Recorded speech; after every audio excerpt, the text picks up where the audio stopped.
to spot an obviously AI-generated image, and you're probably aware that algorithms are biased in some way. But all the evidence is suggesting that we're pretty bad at understanding that on a subconscious level. Take, for example, the growing perception gap in America.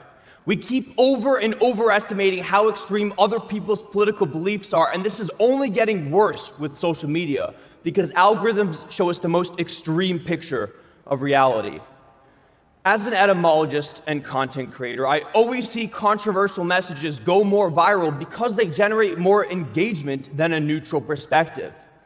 But that means we all end up seeing this more extreme version of reality, and we're clearly starting to confuse that with actual reality. The same thing is currently happening with AI chatbots, because you probably assume that ChatGPT is speaking English to you. Except it's not speaking English, in the same way that the algorithm's not showing you reality.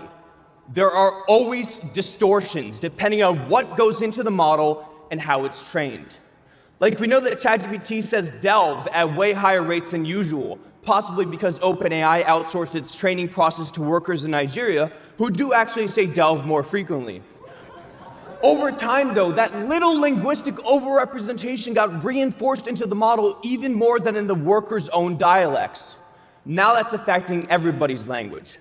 Multiple studies have found that since ChatGPT came out, people everywhere have been saying the word delve more in spontaneous spoken conversation.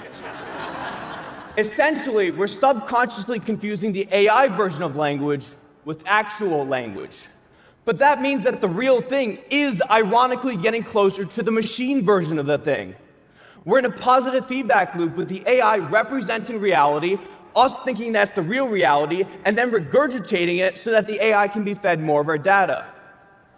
You can also see this happening with the algorithm through words like hyperpop, which wasn't really part of our cultural lexicon until Spotify noticed an emerging cluster of similar users in their algorithm.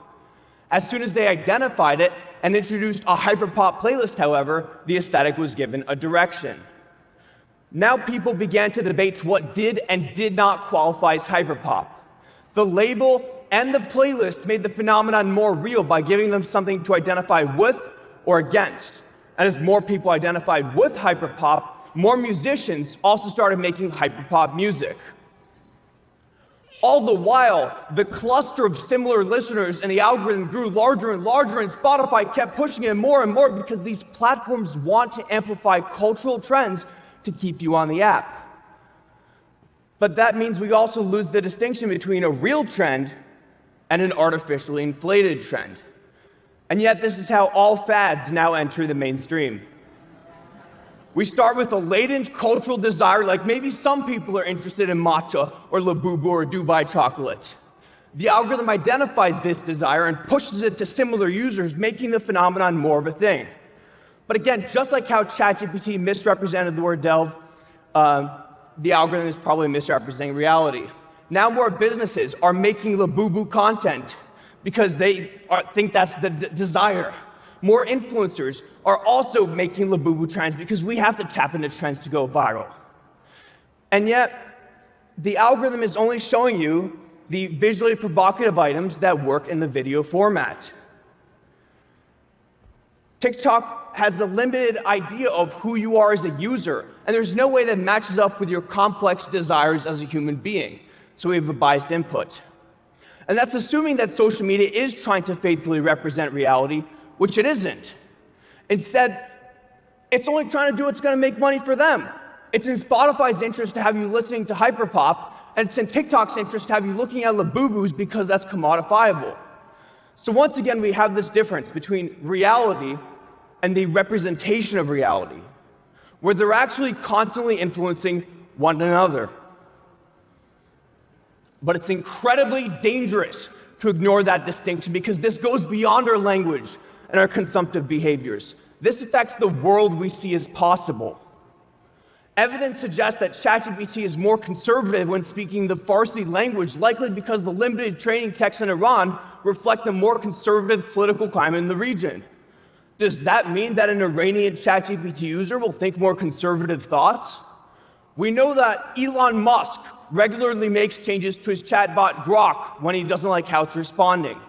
and that he uses his platform X to artificially amplify his tweets. Does that mean that the millions of Grok and X users are subconsciously being trained to align with Musk's ideology? We need to constantly remember that these aren't neutral tools. Everything that ends up in your social media feed or in your chatbot responses is actually filtered through many layers of what's good for the platform, what makes money, and what conforms to the platform's incorrect idea about who you are. When we ignore this, we view reality through a constant survivorship bias, which affects our understanding of the world. After all, if you're talking more like ChatGPT, you're probably thinking more like ChatGPT as well, or TikTok, or Spotify,